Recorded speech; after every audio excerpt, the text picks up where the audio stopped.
हमने कल कीटोन्स के नोमेनक्लेचर को कंप्लीट किया था।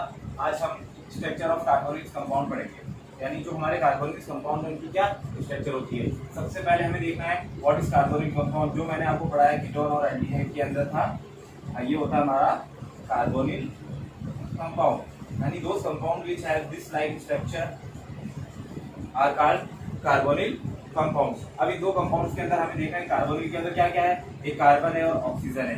तो क्या होगा, द स्ट्रक्चर ऑफ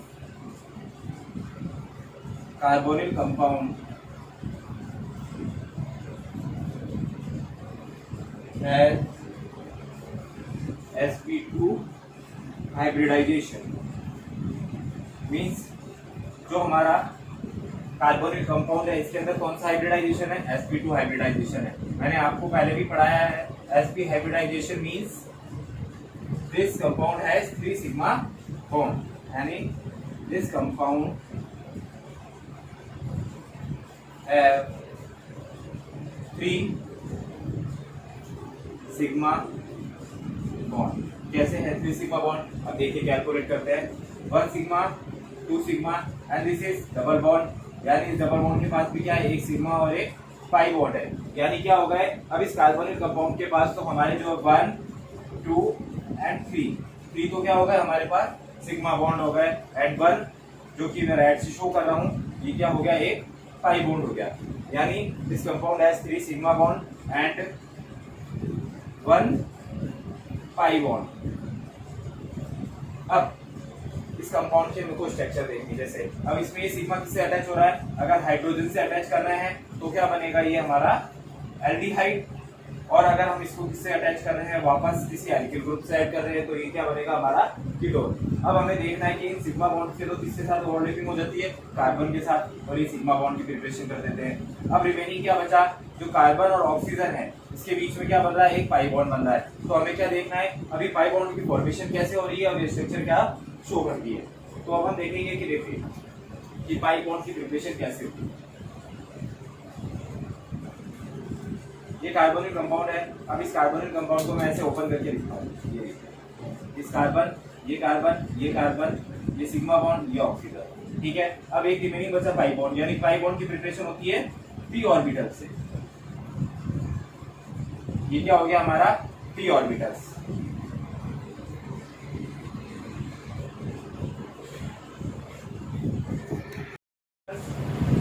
किसके हैं, एक तो ये p ऑर्बिटल्स हो गए ऑक्सीजन के, ऑक्सीजन एटम p ऑर्बिटल्स, ये दोनों, और ये हो गए कार्बन एटम p ऑर्बिटल्स। जो p ऑर्बिटल्स होते हैं उसकी शेप हमेशा क्या होगी, डंबल शेप। जो हमारा p ऑर्बिटल है उसकी शेप हमेशा डंबल शेप होगी, इसलिए मैंने इन दोनों p ऑर्बिटल्स को डंबल शेप बनाया। क्योंकि ऑक्सीजन के पास क्या होता है, 2 लोन पेयर्स रहते हैं, तो ये दोनों लोन पेयर के p ऑर्बिटल और ये कार्बन के 2 एटम्स के p ऑर्बिटल, ये क्या करेंगे, आपस में ओवरलैपिंग करेंगे। इन दोनों के ओवरलैपिंग से क्या होगा, जो कार्बन और ऑक्सीजन है इसके बीच में क्या बन जाएगा, बनाना लाइक बॉन्ड। ये जो बनाना लाइक बॉन्ड है ये दोनों क्या होंगे, ये वाला बॉन्ड है ये क्या हो जाएंगे, पाई बॉन्ड, और जो रिमेनिंग है ये हमारे सिग्मा बॉन्ड। यानी अब क्या हुआ, पहले जो हमारा बॉन्ड था जिसके अंदर डबल बॉन्ड थे, उस डबल बॉन्ड में एक सिग्मा बॉन्ड हो गया, और ये जो रिमेनिंग दूसरा पाई बॉन्ड है ये एक साइड और ये दूसरी साइड, ये दोनों ओवरलैप का क्या करके क्या बनाया इन्होंने, बनाना बॉन्ड बनाया, जिससे ये क्या बॉन्ड बन गए, पाई बॉन्ड। ये हमारे दोनों है पाई बॉन्ड और ये दोनों है, तीनों है सिग्मा बॉन्ड। इससे देखिए अब इसकी वैलेंसी भी, ऑक्सीजन को जो 2 इलेक्ट्रॉन्स चाहिए वो इस कार्बन से वैलेंसी पूरी हो रही है, और इस कार्बन को जो 4 चाहिए 4 वो इससे पूरे हो रहे, 3 सिग्मा और एक पाई बॉन्ड से 4 इलेक्ट्रॉन्स, उसकी वैलेंसी पूरी हो रही है। इस तरीके से ये थी इसके अंदर sp3 हाइब्रिड sp2 हाइब्रिडाइजेशन की स्ट्रक्चर। अब हमें देखना है कि जो कार्बोनिल कंपाउंड है वो आगे रिएक्शन कैसे करेगा। अब हमें आगे स्टेप पे बढ़ते हैं।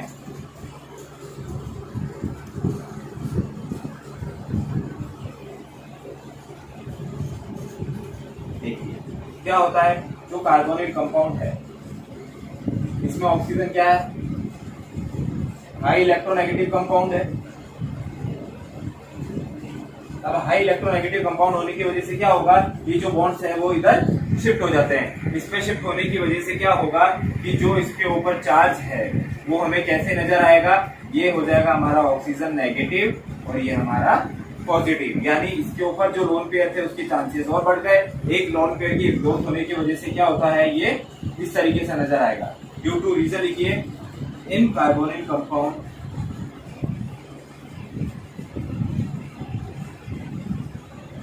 The oxygen atom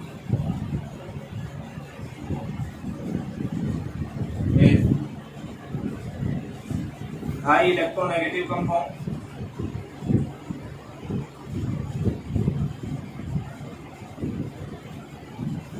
due to this the bond electron shifted to oxygen atom. Due to this carbon atom becomes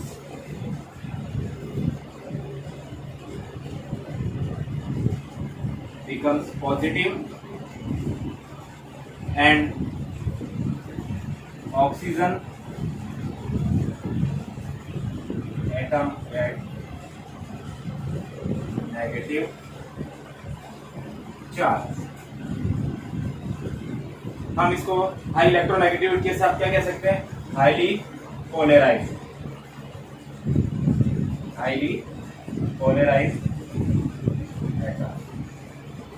polarity यानी पोलर होगा, इसी की वजह से क्या होता है, ये प्लस और माइनस के अंदर ब्रेक होगा और इसकी वजह से ही आगे इलेक्ट्रोनेगेटिविटी यानी आगे रिएक्शन शो करेगा। अब कंपाउंड के लिए आता है, अगर कार्बोनिल कंपाउंड की स्ट्रक्चर आती है तो हमें दोनों तरह की स्ट्रक्चर शो करनी है, एक sp2 हाइब्रिडाइजेशन वाली और एक इसकी पोलराइज्ड वाली स्ट्रक्चर। इस तरह से स्ट्रक्चर ऑफ कार्बोनिल कंपाउंड्स में क्या होगा, ये दो स्ट्रक्चर्स बनेंगी और इसी स्ट्रक्चर की वजह से आगे क्या करेगा, ये हमारी रिएक्शंस को कंप्लीट करेगा। अब हमें देखना है क्या होता है, एक नॉर्मल कार्बोनिल कंपाउंड हो गया। अब इस कार्बोनिल कंपाउंड के ऊपर अगर हम एल्किल से रिएक्शन कराते हैं या डाई एल्किल कंपाउंड से रिएक्शन कराते हैं या क्या आगे हाइड्रोजन से रिएक्शन कराएंगे, किस कंपाउंड से इसकी रिएक्शन होगी उस कंपाउंड की प्रिपरेशन करेगा, या तो वो एल्डिहाइड हो सकती है या कीटोन हो सकती है। ये स्ट्रक्चर ऑफ कार्बोनिल कंपाउंड क्या होती है, हमारी कंप्लीट होती है। एक और चीज है जो कार्बोनिल कंपाउंड की स्ट्रक्चर होती है, अब इसके बीच में जो बॉन्डिंग होगी, कार्बन और ऑक्सीजन के बीच में जो बॉन्डिंग होती है उसका एंगल क्या होता है, 120 डिग्री, यानी जो है ये कार्बन और ऑक्सीजन के बीच में जो पाई बॉन्डिंग की फॉर्मेशन होती है वो 120 डिग्री एंगल्स की होती है। Structure of carbonyl compound complete होता है। अब हमारा जो टॉपिक था थर्ड, जिसमें आता है कार्बोक्सिलिक एसिड। हम कार्बोक्सिलिक एसिड को अब बिल्कुल सेपरेट, यानी जो टॉपिक बचा है कार्बोक्सिलिक एसिड। कार्बोक्सिलिक एसिड के जो हमें इसको बिल्कुल सेपरेट पढ़ेंगे, जो इसका नोमेनक्लेचर और प्रिपरेशंस है वो सब अलग देखेंगे। अब हमें सिर्फ क्या करना है, जो कार्बोनिल कंपाउंड्स है, अब हमारा टॉपिक स्टार्ट होगा प्रिपरेशन मेथड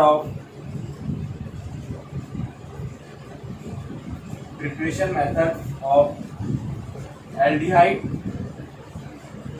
एंड कीटोन। हमें अब ये टॉपिक स्टार्ट करना है, यानी जो एल्डिहाइड और कीटोन हम कैसे प्रिपेयर करेंगे वो देखेंगे। तो सबसे पहले हम इससे स्टार्ट करेंगे प्रिपरेशन मेथड ऑफ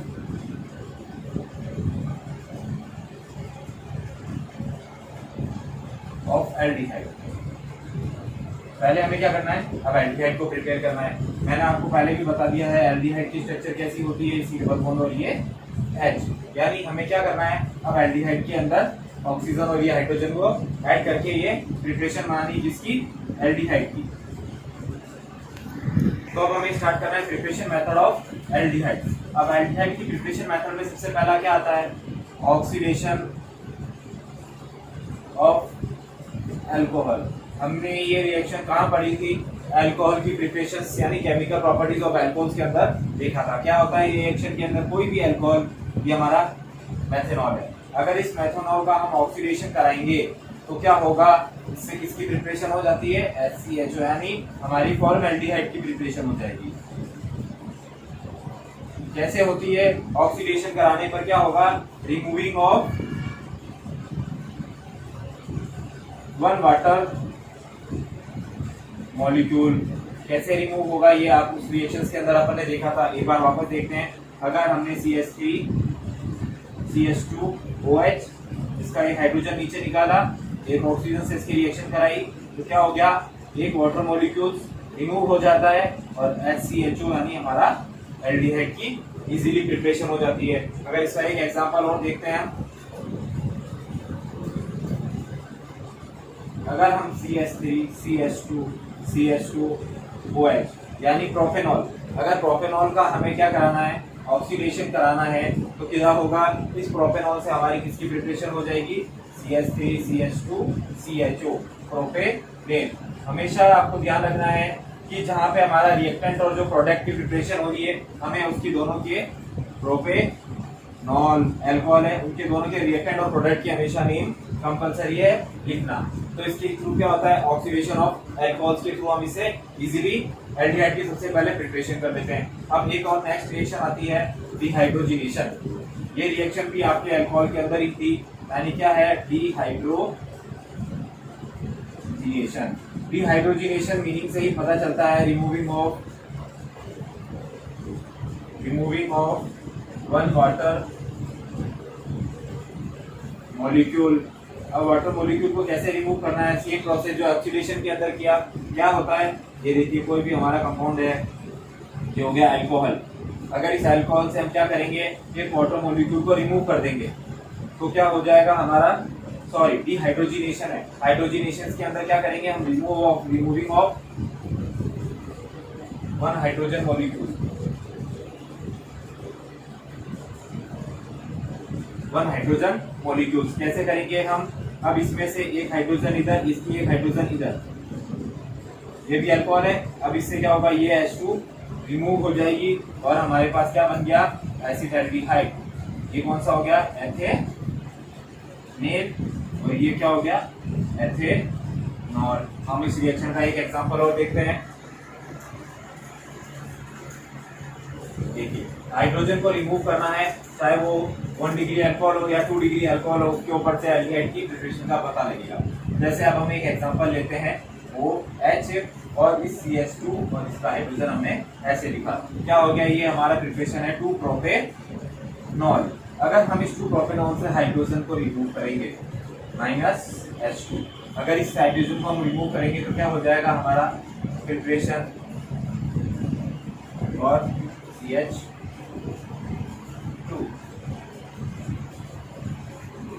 ये सही है, गलत है। क्यों गलत है, क्योंकि क्या होगा, एल्डिहाइड हमेशा, मैंने आपको बोला है 2 डिग्री के ऊपर कभी भी नहीं आएगा। तो अगर हम इसको रिमूव करेंगे तो कैसे करेंगे, CH3 इस CH की हाइड्रोजन और इस COH की हाइड्रोजन, देन CH3, ये हाइड्रोजन दोनों रिमूव होंगी और किसकी प्रिपरेशन करेगी, कीटोन की प्रिपरेशन करेगी। ये होगा हमारा फॉर्मेशन ऑफ कीटोन। इस तरह से क्या करेंगे, हम एल्डिहाइड की प्रिपरेशन करेंगे और आगे उसको देखते हैं, आगे इसकी दूसरी प्रिपरेशन हम एल्डिहाइड की देखेंगे।